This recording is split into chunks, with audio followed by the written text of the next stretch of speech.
Scott Taylor of the Fidbox company. I just wanted to touch base and try to create a simple tutorial that's straightforward for a wood floor contractor that can share the data of the device that he installs in the floor. For those of you that don't know what a Fidbox is, it is an in-floor data logger that basically gets routed out of the back of the board, and it has two-phase tape. You pull it off and you put it into your floor. You're going to want to put it in the floor where there's not going to be an area rug, large expansive windows that are going to allow for a higher than normal thermal gain from windows, and where heavy furniture will be placed. Once you're able to do that, what we highly encourage you to do is make sure you register the devices before you install them. And this is how you basically will register, share, transfer ownership. So you go to the Apple Store, in this particular case, the App Store, application store. And I know that for those of you that have an Android-based phone, which would be the Google Pixel, the Samsung, and some of those different brands, you would have to go into the Google Play Store. So here we go. I'm going into a device. So everyone is encouraged to create an account. You'll see it says log in, offline mode, create an account. You would go in there, accept, and then create an account. I've already done that. And as a wood guy, now keep in mind, you can see how I'm spelling it. It's wood guy all together, and it is a lowercase w. Then for the password, I use 123. I'm going to log in.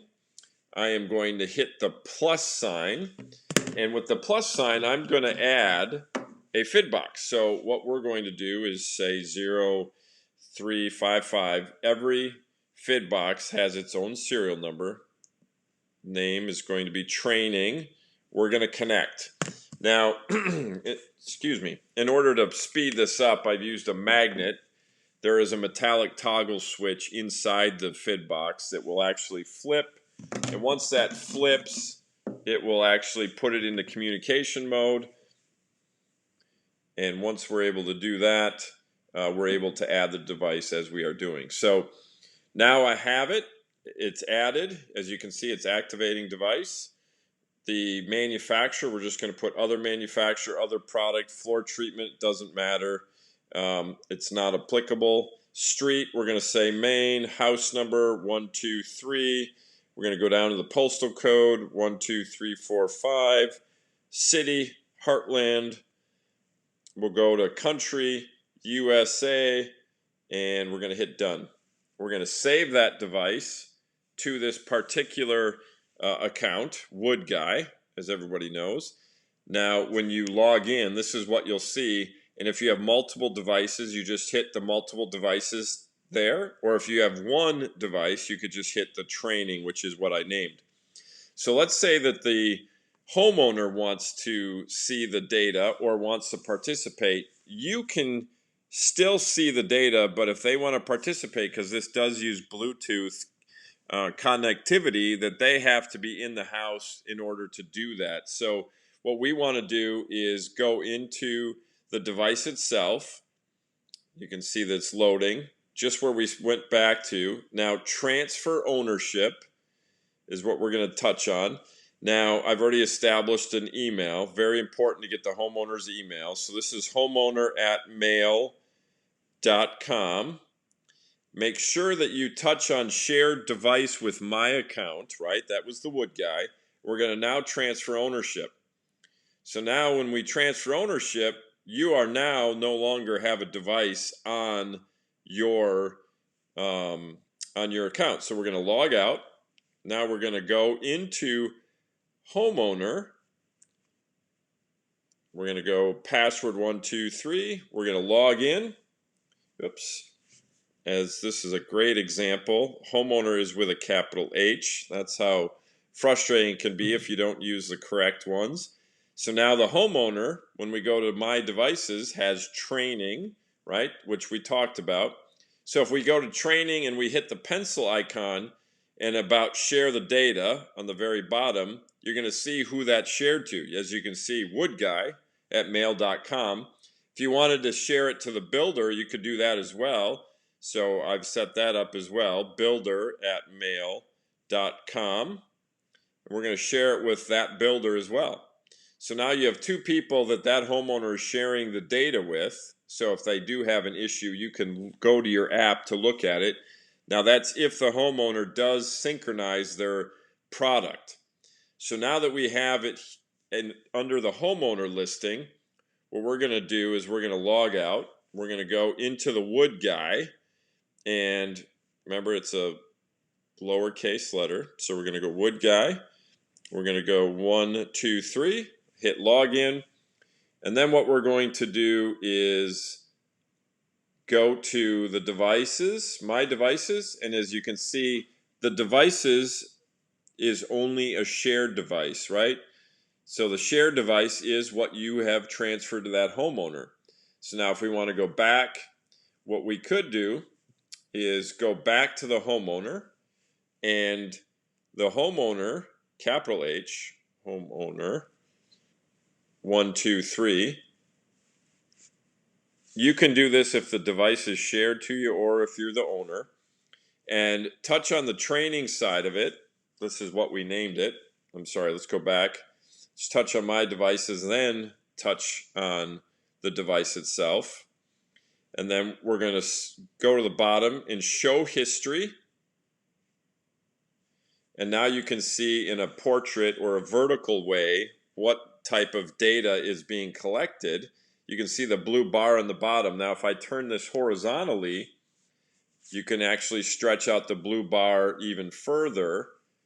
And then what I like to do is I like to touch the screen on the peaks and valleys, and you get a date and time stamp. So on 11/5 at 2:32 p.m., we got a temperature reading of 63.91 degrees. A humidity of the floor, or the ambient humidity, was 55%, and the humidity of the screed, which was 58%.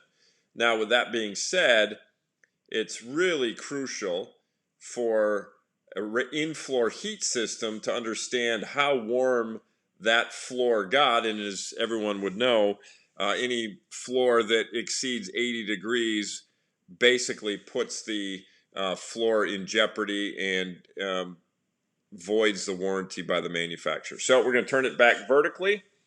We're going to cross that out. We're back to this. We're going to log out. That was homeowner. Now we're going to go back to Wood Guy as if you've got another homeowner. And we're going to go 1, 2, 3. We're going to log back in. And now you know that there's no devices when you go to my devices, you can see the lettering up here. It says no devices. So we're going to go back. We're going to go to the bottom left-hand corner where it says add device. And now I'm going to add an additional device, okay, which is 035580. Name, we're going to call this training 2. Connect. Again, to speed things up, I'm placing a magnet over it to create that. And now what we're going to see on this device, or on this account, we're going to see 2 different FidBoxes. One that the account owns and one that the account is sharing the data from. So since I just added this new FidBox, again, I still have to go through all of the same process. Main for the street, house number 123, postal code 12345, city, let's go Heartland, USA, and then done, save.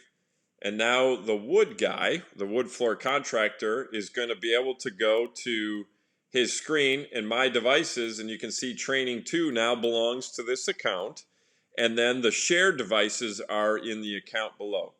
So what we want to do is we want to go to the homeowner shared account, and as you can see, we can look at that. But what I want to go back to is we're going to go out of this. We'll go back into homeowner. Remember, that's a capital H. Homeowner, 1, 2, 3. and we're going to have the homeowner delete the device off their account once it comes up. First of all, I also want to make sure that you see that we're in green. It shows synchronized. That's the last time it was synchronized. If you need to force a synchronization, that is these two lines that have arrowheads on them that make a circle.